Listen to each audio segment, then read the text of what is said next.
Hey everybody, it's Craig here. Reviews for you. Back again. I'm just going to do a little short video. Okay, so now that we're coming up on Solo's opening weekend, I'm going to break down the numbers for you of what it needs to make in order for it to break even. And I said break even to get my money back. I loan out $10, I get $10 back, I broke even. Okay, so Vanity has published that it was a $250 million production budget. So at $250 million for that right there. All right, so let's just say that we double that for advertising and openings and premieres and all the fanfare that goes with it, and paying Harrison Ford to put a stamp of approval on here, because in an earlier interview he could give two shits. After paying him and everything else, you also have to look at ticket sales. The ticket sales don't, they say, okay, well, it opened up at, $120 million. Okay, well, it made $120 million, but it didn't pull in $120 million. That's what it made gross.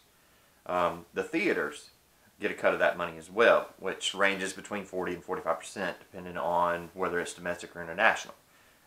So we know that The Last Jedi had a $240 million budget, which is $10 million less, made $1.3 billion gross. And after you take away ticket sales, advertising, blah, blah, blah, production value, everything else, it worked out to be $233 million. So, at $250 million, you're looking at the break-even point is going to be $1 billion. This thing has to make $1 billion.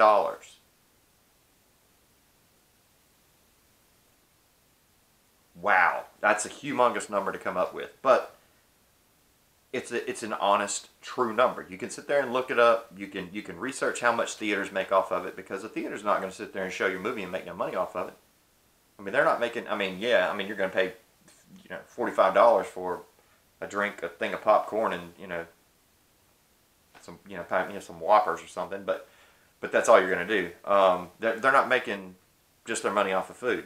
I mean, they take a cut of the ticket sales. That's why they're in X amount of theaters. They have to pay the theaters to run them. So ticket sales is what drives the theaters. So, which is why if a movie does bad or does poorly, it moves out of the theaters quickly, because ticket sales go down, and if you have 12 people sitting inside of a theater that holds 150, well, they want a movie up in there that will bring in 150 people, because that's how they make their money. So once you take those numbers and add them all up, which I've already done, Solo is going to have to bring in $1 billion gross to break even. Now, for those of you that have seen the film or have read about it, and I'm just going to give you another spoiler right here. The majority of the stuff that you see in these trailers is not even in the movie. It's not even in the movie at all. So all this interesting stuff that you're seeing in the trailers that looks good, and oh yeah, that's going to work, and oh man, that'd be a great scene. Okay, it's not even in the movie. It didn't make the cut. Remember Rey, where she's running down the beach with her lightsaber in The Last Jedi? Okay, didn't make the cut. Okay, not in the movie, but it was all over the trailers. Alright, so that's Solo. Look at these trailers. I've already seen the movie. I already know. This stuff's not even in the movie. $1 billion. $1 billion. Man, they don't have the cast for $1 billion. First off. You know what? Just go around to YouTube and look at and look at some of the more popular channels that just do movie reviews. That's all they do. They review every movie that comes out, and listen to what they got to say, because I mean, it is what it is. It's a terrible movie. It's forgettable. As soon as you move out, as soon as you leave the movie theater, you've forgotten about it. It's not a movie you're going to go back and see over and over and over again. Will some of you, rented it like at Redbox? I mean, that's where it deserves to be anyway. It deserves to be at a Redbox. Everybody says, "Oh, well, Lando's going to steal the show. Donald Glover's going to steal the show." He doesn't. He really doesn't. The only thing it has going for it is it has a fake Chewbacca. I mean, it's just another tall guy in a Chewbacca suit. It's not. It's just is what it is. So there's the numbers that the movie actually has to bring in. I'm not going to make a prediction on it yet. I will probably make a prediction on it tomorrow. I've got a number in my head of what I think it's going to do, even considering it's going to be a 4-day weekend. This is what I got to take into consideration. If it were going to be on a normal weekend, I would say it's probably going to do about, with it being a Star Wars film, if it were a normal weekend, I would say, maybe 85, 90 million. Even with the bad press, and it just keeps taking a nosedive as far as the bad press goes.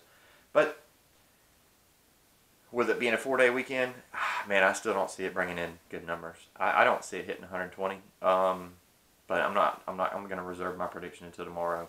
But anyway, it's a quick little rundown of the numbers of what Solo has to do in order to break even. $1 billion.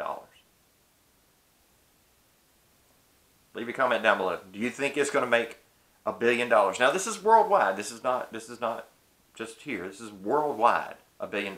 China is going to throw that sucker just like they did The Last Jedi, except they're going to do it quicker. I mean, China, man, that it was kicked out of theaters in China quick. The Last Jedi was.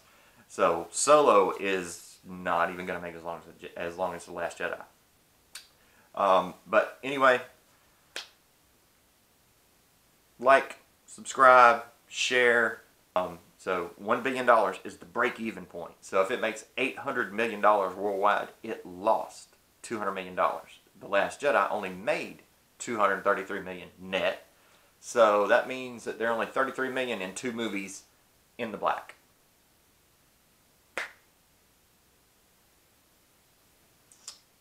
It's a downward spiral.